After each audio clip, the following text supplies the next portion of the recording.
book lovers, it is G-Swizz here, and I'm here today to talk about the series I want to read in 2021.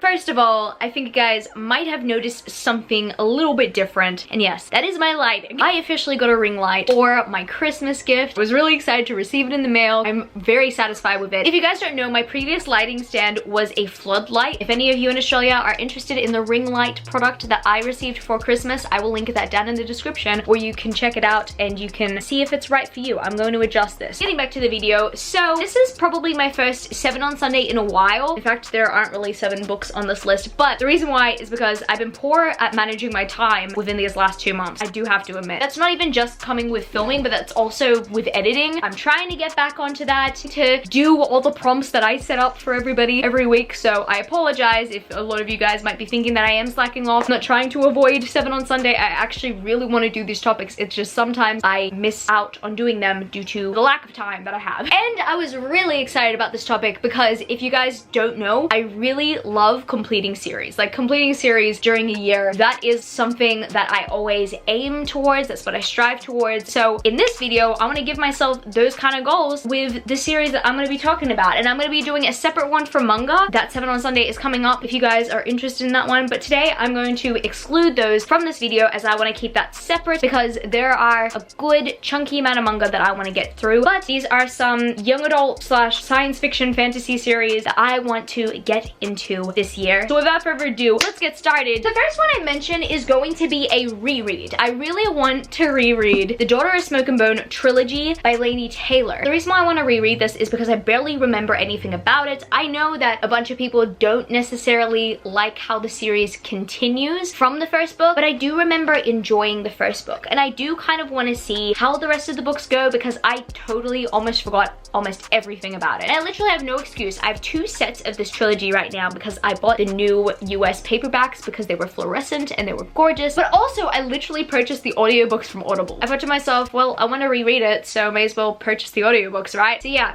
I did that. This means that I really gotta push myself and read the series. I don't really remember what this is about, except I believe that Karu comes from a Chimera bloodline, and then Akiva comes from an angelic bloodline. They fall in love, or they knew each other in a past life. I don't necessarily remember anything. I'm curious to find out again, because it's been 5 or 6 years since I read this trilogy, so let's give it another go. Now, the next book series that I'm going to mention is a book series that I put in my December TBR. Not really a book series, but like I put the first book in my December TBR, and I thought to myself, maybe I need to wait till the finale of the series comes out so that I don't feel like I have withdrawals. I think that was a good idea because these books are pretty chunky, but the fact that I would have to wait until like April to read the 3rd book in the Blood and Ash series would have been pretty painful. That is why I decided that I am just going to put the entire trilogy on my 2020 TBR, and I'm gonna see how this goes. I've seen some recent interesting reviews about this book. Very curious to see how this is gonna go down with me. And the next series that I want to prioritize this year is a series that I've known about for so many years of me being on BookTube, and I just decided that I'm finally gonna read it. As soon as I saw these new covers, I had to purchase them straight away. I wanted to read the series since it was first brought to my attention, but I didn't really like the covers, and then they came out with these new beautiful covers. I'm adjusting my lighting so you can see the new cover. Stolen Songbird and the entire trilogy had these new beautiful covers that I absolutely adore. The Malediction trilogy, I'm pretty sure I want to read, and I'm really excited to get into because I just heard a lot of great things about the series, and like this cover is just so gorgeous. I just can't with these colors. I heard that Daniel L. Jensen, as of recently, has released some really good fiction, including The Bridge Kingdom. Like that's another series that I really want to get into this year. The Bridge Kingdom just sounds up my alley, but I do want to prioritize reading some of her first works, and the Malediction trilogy, that's a part of it. So I want to check this out. Let's get into some more fantasy with Elise Kova. If you guys didn't know, Elise Kova is the author of the Air Awakens Chronicles, and I'm holding up Vortex Visions, which is the first book in the spin-off series to the Air Awakens Chronicles. I loved the Air Awakens series, and I'm really excited to follow this character. I don't want to spoil who this character is because it's said in the synopsis, but you need to read Air Awakens to find out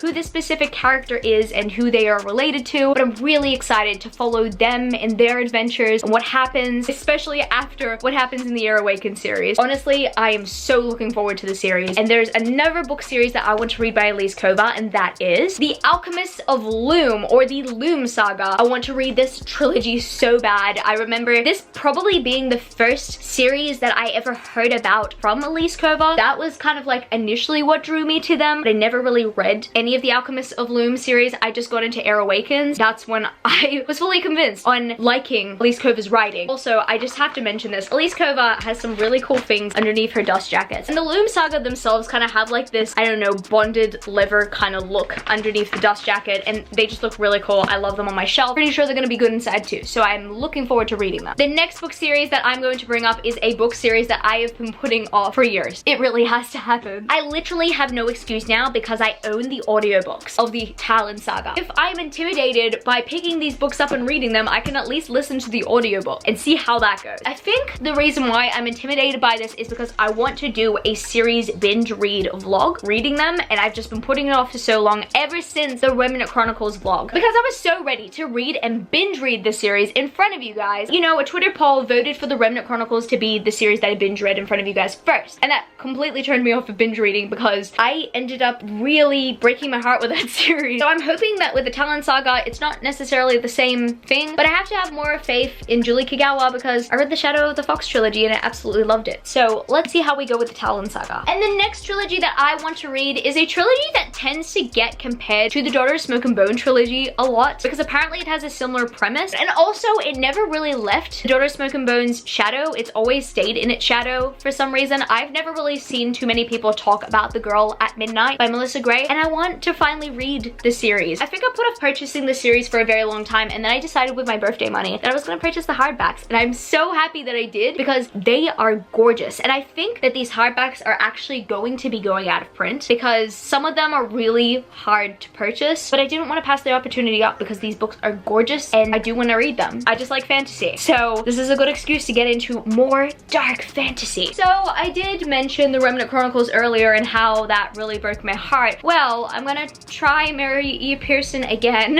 I can't believe I'm doing this. I am going to read the Dance of Thieves duology, and I'm hoping there is no toxicity in here like there was in the Remnant Chronicles. I want to have sweet feelings about it rather than bittersweet feelings about it, because I know that Mary E. Pearson has a really good writing style, really good way with words, really good way with connecting the reader with the characters, but I need it to be something that I can really sink my teeth into, something that I can really buy into, and something I can really enjoy. Hopefully I can really enjoy the series this year. If not, I'm gonna be really disappointed. The second last series I'm going to bring up is a sci-fi series. Now, I'm pretty sure the final book in this series is coming out in 2021. If not, it's gonna come out in 2022. According to Google, the final book is going to be coming out in October 2021, unless there are delays. I'm nervous because I'm going to put myself to a challenge that I've wanted to give myself for a very long time. I'm finally gonna do it. So I'm gonna challenge myself to read an Expanse book pretty much every month until the final book comes out. I think Leviathan Falls is the final book, and Leviathan Awakes is the first. I am going to do my best to read the Expanse series this year, and if it's gonna be too hard, I do have the audiobook option. I know. Still, they're all very chunky books. They are all very time consuming, and I want to see how this goes. I do want to enjoy this series. I find myself on and off with the Expanse TV show. I'm only on season 1. I don't know. I kind of preferred reading the books more when I did beforehand, and so I'm gonna do that again. We'll see if I want to watch the TV show, but apparently it's not fully accurate to the source material anyway, and apparently the source material is really good. And the final book or series that I am going to attempt to read and finish this year is a series that I'm giving a second chance, and I am still very scared about because I just remember being so bored the first time I read this book. I don't want anybody to take that personally. I promise I don't think it's Saboteur's fault. Yes, it is An Ember in the Ashes when it comes to their writing. It's just, I think that I just wasn't invested in the time. I don't know until I try it again, because it has been 4 years since I picked up An Ember in the Ashes for a very first time. I've just really got to give it another chance. I decided to purchase it in these covers, even though I actually really don't like this cover. It's just very bland to me. But I do like the Torch Against the Night and the Reaper at the Gates covers. This is the only way I could really purchase them in matching covers and matching heights, even though I'm still waiting for A Sky in the Storm to get a short paperback height in the UK/Australian edition so that they can match on my shelves. But I purchased the first 3 books. And I'm going to attempt to read the series in the hopes that I will actually love it as much as everyone else does, because I literally keep on seeing people on my Twitter feed say, if you haven't read the Ember Quartet yet, you are missing out, you need to, and I'm just thinking, do I? And so I caved in. I'm just deciding to give the Ember Quartet another chance. Let's hope that 2021 is my year. I guess that's gonna be it for this video today, book lovers. If you happen to enjoy this video, don't forget to give it a thumbs up and subscribe to my channel if you haven't yet already. Join the amazing community of book lovers. And also, I have social medias. I'm at gswizzelbooks on Twitter and Instagram, and I'm also Goodreads. That's www.goodreads.com/gswizzle. I love you, book lovers, and I will see you later. Peace. Started out with half and I flipped it into double. Started out with half and I flipped it into double.